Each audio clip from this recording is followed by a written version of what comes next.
Assalamualaikum warahmatullahi wabarakatuh. Waalaikumsalam warahmatullahi wabarakatuh. Dan selamat pagi.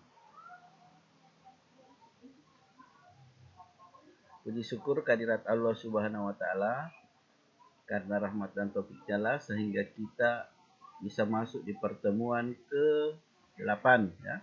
Ini adalah pertemuan ke-8 dan kita sudah masuk di kegiatan keempat, yaitu mengidentifikasi kalimat persuasif dalam teks negosiasi. Jadi saya ulangi, kalimat kata kuncinya di sini adalah kalimat persuasif.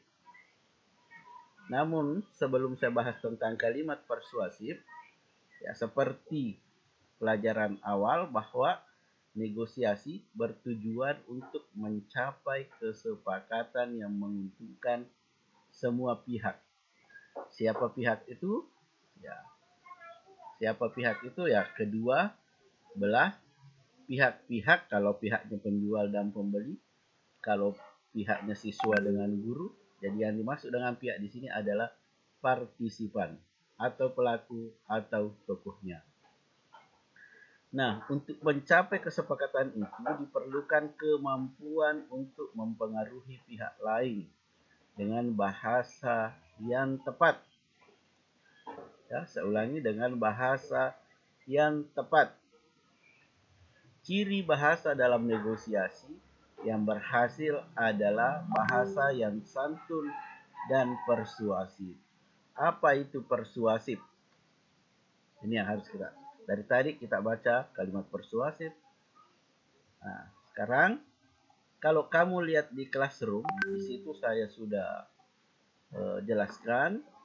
Oke, saya perlihatkan classroomnya.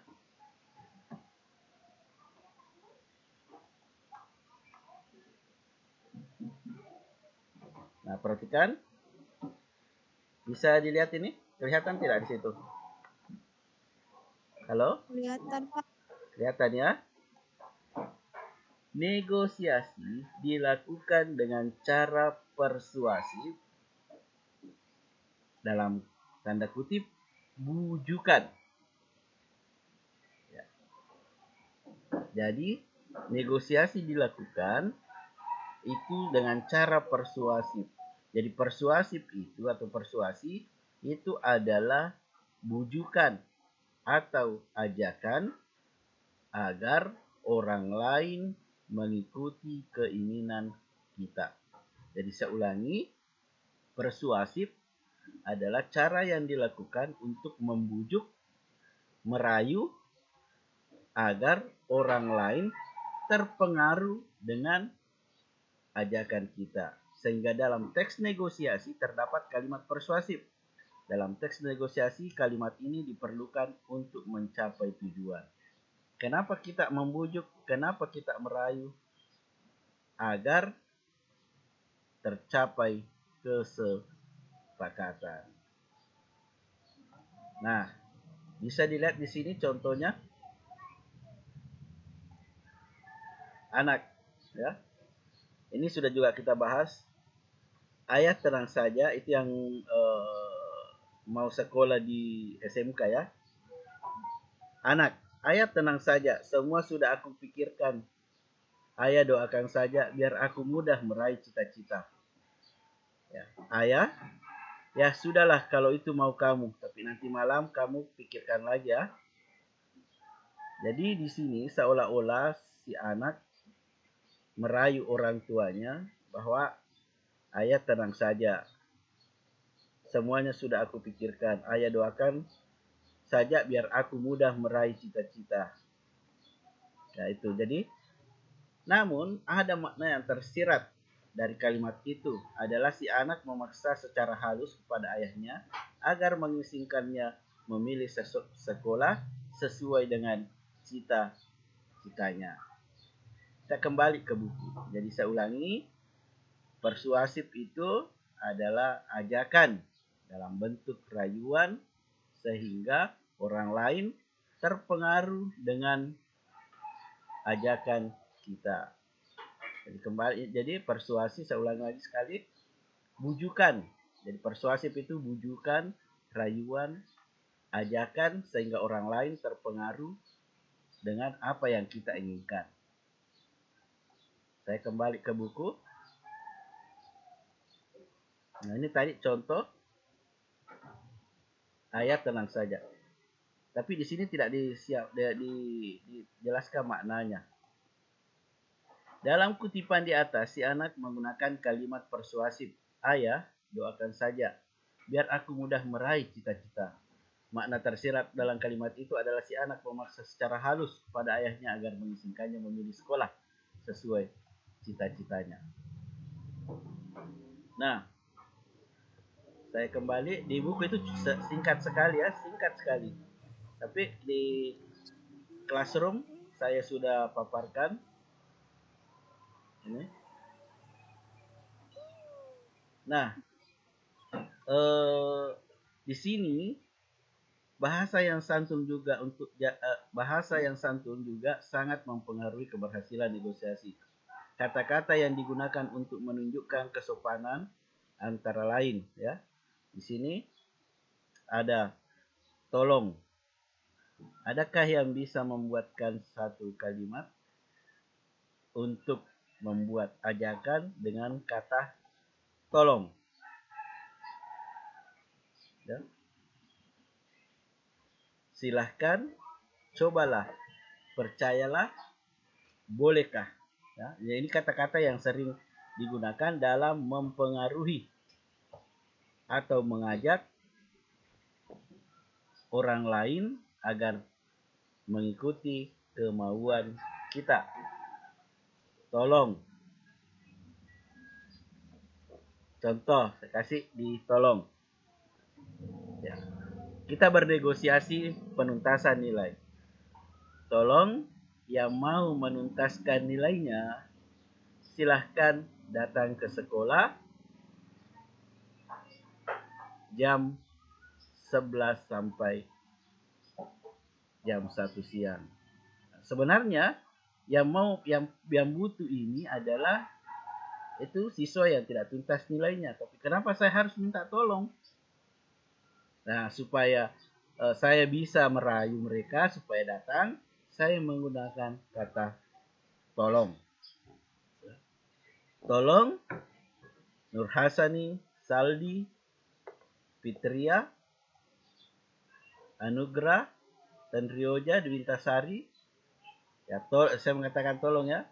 Tetap jaga kekompakan dalam pembelajaran daring. Ya. Saya mengajak kamu tetap hadir pada saat kita belajar daring. Saya menggunakan tolong. Nah, seandainya saya mengatakan, woi, Dintasari, Tandriwoja, Anugrah, Fitria, Saldi, Nur Hasani, selalu hadir ya. Ini ajakan tetapi memaksa, tidak santun. Woi Dintasari, Nur Hasani, Mama Saldi, saya tunggu belajar di Zoom. Ya, tapi karena tidak menggunakan bahasa santun, jangan, cukup isi absen saja kalau belajar bahasa Indonesia. Tidak sopan gurunya. Nah, sekarang kata silahkan. Adakah yang bisa memberikan contoh? Silahkan. Dalam tanda kutip, silahkan ya boleh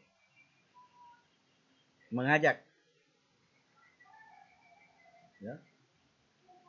Oke, kalau tidak ada saya kasih lagi contohnya. Ya.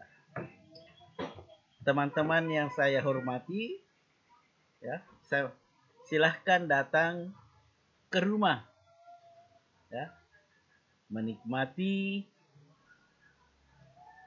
makanan ala kadarnya dalam rangka ulang tahun saya.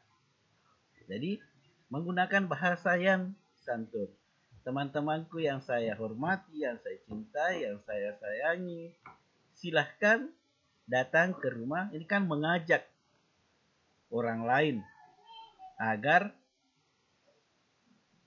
ikut apa yang kita mau. Ya, apa yang kita mau ya supaya mereka datang. Nah, tapi karena menggunakan bahasa yang santun, maka mereka tersentuh untuk datang. Datang nanti sore di rumahnya si Nur Hasani. Kemudian cobalah, ya, cobalah. Ada yang bisa memberikan contoh kan? Mengajak, ya, ya, mengajak. Misalnya saya kasih kasusnya seperti ini. Takut kak saya ambil buku latihan sama guru bahasa Indonesia. Tukang pemarah guru bahasa Indonesia. Kamu saja ambilkan kak. Nah itu kasusnya ya. Ya takut. Tapi karena Nur Hasan ini pintar membujuk temannya. Ya. Ya. Siapa yang takut tadi? Misalnya di Wintasari. Ya. Nur Hasan ini bilang, cobalah ambil buku latihannya sendiri. Nanti saya temani. Ya. Jadi Nur Hasan ini membujuk, merayu si Dewi Wintasari agar pergi mengambil buku latihannya. Karena kekhawatirannya Dewi Wintasari tadi itu, persepsinya guru bahasa Indonesia itu suka marah-marah. Makanya Dewi Wintasari membujuk. Cobalah. Ya. Atau nanti saya temani. Cobalah mengambil sendiri buku latihannya. Pokoknya persuasif itu membujuk, merayu supaya orang ikut dengan rayuan kita, dengan gombalan kita. Ya, kalau ada yang suka digombal, atau ada suka yang menggombal, pasti tahu bahasa-bahasa yang bisa merayu seseorang. Ya, kemudian percayalah, yang bisa. Kalau dikasih ini, percayalah sayang. Ya, oke, ada yang bisa memberikan kalimat percayalah, tapi membujuk. Ya, saya kasih contoh lagi. Masih dalam kapasitasnya tadi, di Wintasari, ya, yang takut mengambil buku bahasa Indonesianya di saya. Nur Hasan ini bilang, percayalah, ya, di Wintasari, saya menjadi saksinya. Ya, saya ulangi, percayalah di Wintasari, sayalah yang menjadi saksinya. Kalau Pak Senal itu orangnya ramah dan tidak suka marah-marah. Pokoknya sampaikan dalam bahasa yang santun. Tapi kalau di hadapannya pacarmu, percayalah sayang, saya ini mencintai kamu. Marilah kita ke Pangkar duduk berdua. Ya. Ya itu kan mengajak tuh, merayu supaya dia mengikuti kemauan kita. Karena memang bahasa persuasif itu bahasa yang merayu, mengajak orang lain supaya terpengaruh dengan kita. Percayalah, hari ini tidak akan hujan. Ya. Kita tetap ke Pangkar bersama. Ya, kalau hujan di Pangkar ya tidak bisa basah kuyup. Ya. Jadi sudah mengerti apa itu kalimat persuasif? Halo? Anugerah Tantriwoja Fitria Saldi? Mengerti, Pak. Ya, sudah mengerti ya. Jadi persuasif itu membujuk, merayu. Bagaimana orang terbujuk dengan rayuan kita, dengan bahasa yang santun. Percayalah sayang, hari ini kita akan ke Makassar berdua dengan naik mobil pribadi saya mungkin. Pokoknya dirayu. Bolehkah? Nah, sekarang bolehkah? Ya, kalau ini gampang sekali. Bolehkah aku mencintaimu? Bolehkah aku menyayangimu dengan sepenuh hati? Balengan nih. Oke. Jadi intinya persuasif itu adalah merayu. Kata-kata tersebut sebenarnya kata-kata yang bersifat perintah, tetapi disampaikan secara persuasif. Dengan demikian, terkesan sopan dan sulit ditolak oleh lawan bicara. Ya, kalau kita santun, sulit ditolak. Ya, sulit ditolak oleh lawan bicara. Percayalah saya. Aku akan mencintaimu sampai ajar menjemput. Baru tamat SMA, putus nih. Ya. Iya. Itulah bahasa persuasif. Ya. Bahasa persuasif mengajak seseorang. Jadi, Astagfirullah. ya, lanjut. Boleh, Ya itulah Kak, bahasa menjadi Indonesia pacar. ya. Nah, kalau kamu mengerti bahasa persuasif itu gampang sekali berbicara di depanmu. Mengajak, karena kalau kita berpidato itu rata-rata mengajak. Berceramah di depan umum. Berceramah itu masuk kategori mengajak bahasa persuasif juga. Marilah kita melaksanakan sholat 5 waktu dengan tepat waktu. Itu bahasa persuasif semua. Nah, ini contohnya lagi. Tapi ya, semua teman Rani punya HP. Mereka dapat dengan mudah menelpon orang tuanya saat terpaksa pulang telat. Makna yang tersirat di situ, Rani ketinggalan zaman di lingkungan teman-temannya karena belum mempunyai HP.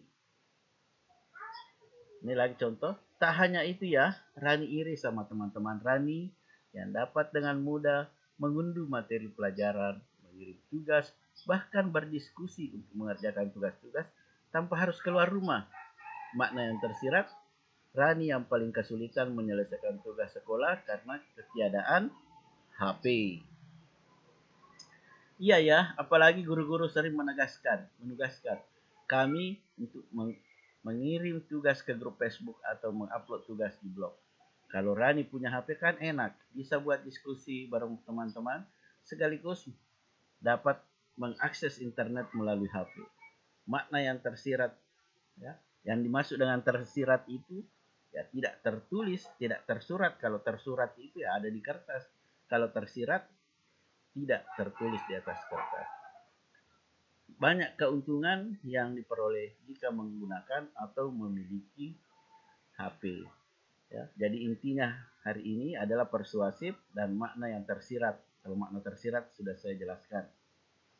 Mungkin ada yang ingin ditanyakan tentang kalimat persuasif dalam negosiasi. Kenapa kita menggunakan kalimat persuasif? Karena untuk mencapai kesepakatan. Karena tujuannya ini. Oke, ada yang ditanyakan? Ngomong saja. Kalau tidak ada, bilang tidak ada. Biar saya. Oke. Ada yang ingin ditanyakan, Lintasari? Tidak ada, Pak. Tidak ada ya.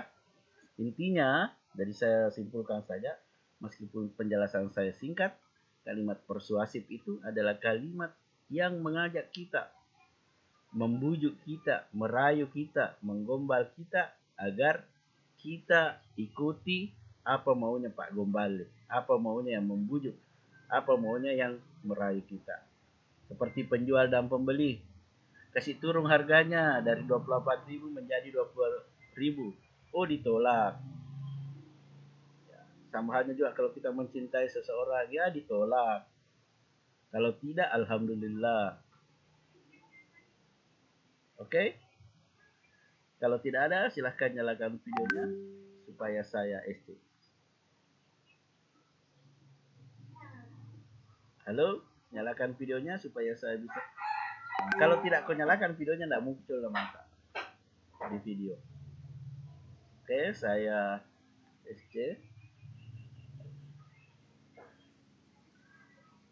Oke, buku itu sudah diambil Nur Hasani. Silahkan kerjakan tugas bab 1-nya. Oke, ada yang ingin bertanya? Ya, kalau tidak ada, ya meskipun singkat materi kita hari ini yaitu kalimat persuasif. Jadi saya menyimpulkan kalimat persuasif adalah kalimat yang merayu, menggombal, membujuk agar orang yang dibujuk atau orang yang digombal ikut kemauan penggombalnya, pembujuknya. Kalau tidak ada yang ingin bertanya, dengan ucapan Alhamdulillahirabbil alamin, pertemuan ke-8 saya nyatakan sudah selesai. Assalamualaikum warahmatullahi wabarakatuh. Terima kasih atas kehadirannya. Waalaikumsalam warahmatullahi wabarakatuh. Waalaikumsalam.